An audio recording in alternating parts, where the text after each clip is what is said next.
Can there be absolute security for man in this life? Can there be absolute security for man, and naturally woman, in this life?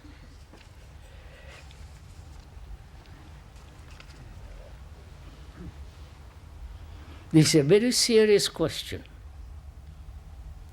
because we all want security, both physical and principally psychological. If you are psychologically secure, certain, then we might not be so concerned with physical security.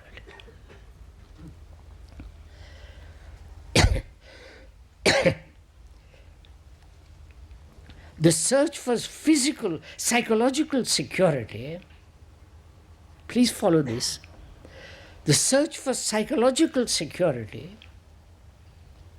is preventing physical security. We'll go into this. The questioner says, is there absolute security for us, for human beings? We'll answer that, the answer at the end, but so follow it step by step.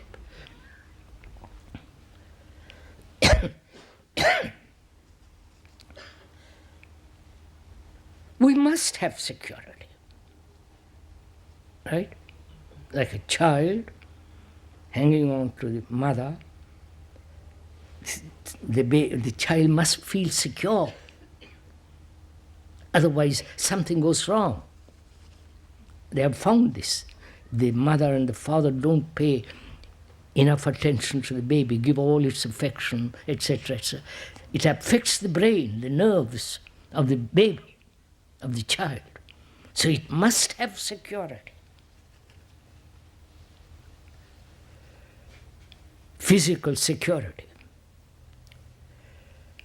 And why do we demand psychological security? You understand the difference between the two? There is the psyche demanding security and the physical demanding security. Right? This is obvious. Now, is there psychological security at all? We want it. We want security in our relationship. Right? My wife, my children, a sense of family unit. That unit is now breaking up. In that, there's a certain security, psychologically, right? So one is attached to the wife or to the girl, right? So in that attachment, there is security. At least we think there is security.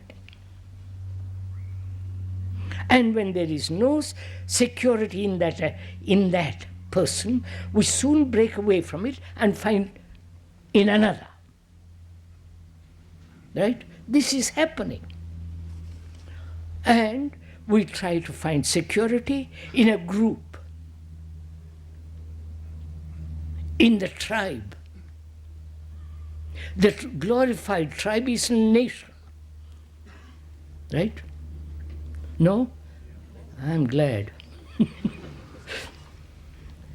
And the nation against another nation. You follow? So, seeking security psychologically in a person, in a country, in a belief, in your own experience, all these are forms of wanting, demanding security. As one demands physical security. Right? Please, we are sharing this together. You are not just listening to me.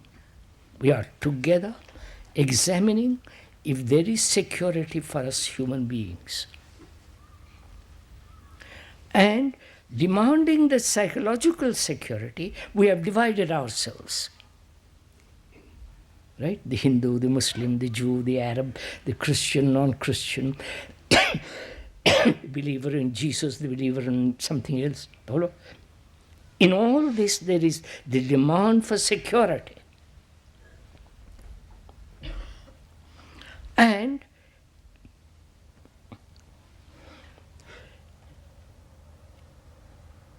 this security has been found in illusions. Right? Do you accept that? Right? Security, being secure in Catholicism. Hold yourself tight. In Buddhism, in Hinduism, in Judaism, Islam, and so. You follow? That has created an illusory security because they're fighting each other. I wonder if you see this. Do you see? Moment you see it, you don't belong to anything.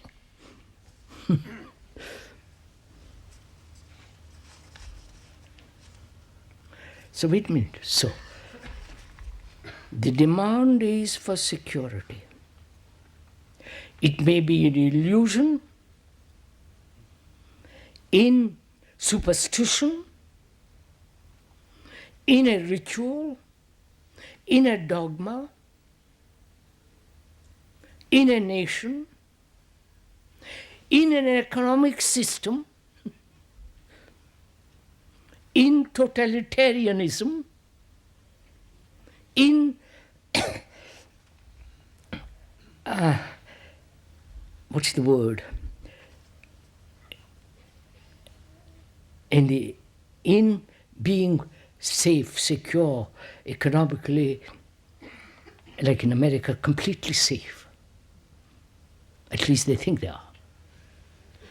So, the desire for security not only creates illusion, because it is an illusion, isn't it, to belong to a tribe or belonging to some church. So, one finds security in illusions, in actualities, in a furniture, in a house, in a person. None of these, as you observe, give man security. Because you have had two terrible wars. You haven't had, you follow? You want security, but you create wars which destroy your own security. So, when you see the truth that mind has, or thought has sought out security in illusions, right? The very perception that you are seeking security in illusion, that very perception of that brings you intelligence. Right? Are you following this? Are you following this? It may be wrong. Please don't, unless I make it perfectly clear, don't agree with me.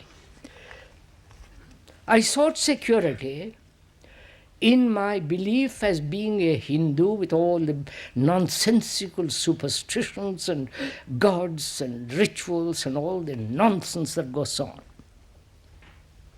I sought security in that. I haven't, but suppose one does. That opposes another group of people who have different ideas, different gods, different rituals. Catholic, all the rest of it. So these are the two opposing elements, tolerated, but they are antagonistic essentially. So there is conflict between the two, in which I have sought security in one or the other, right? And I realize, by Jove, they're both illusions in which I have tried to find security, right? And to see that they are illusions is intelligence. It's like seeing danger. A man who is blind to danger is an idiot. Is something neurotic, something wrong with him. But we don't see the danger of this, right? And a man who sees the danger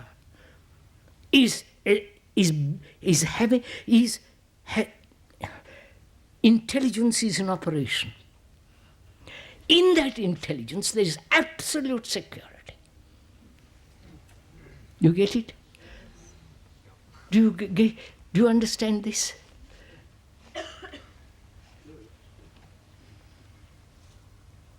That is, the mind, thought has created various forms of illusions, nationality, class, me and you, different gods, different beliefs, different dogmas, different rituals, the extraordinary religious superstitions that pervade the world. In all that, one has sought security. And one doesn't see the danger of this security, of this illusion. When one sees the danger, not as an idea, but actual fact, that intelligence is the supreme form of absolute security.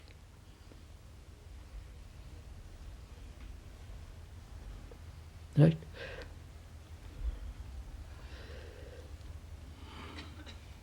Are we together? Are you intelligent? Otherwise we miss it.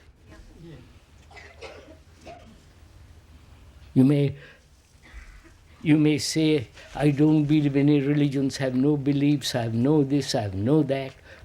But the me is in operation, which has created all this, and you're opposing all that by another word, another belief, another idea. So there is absolute security,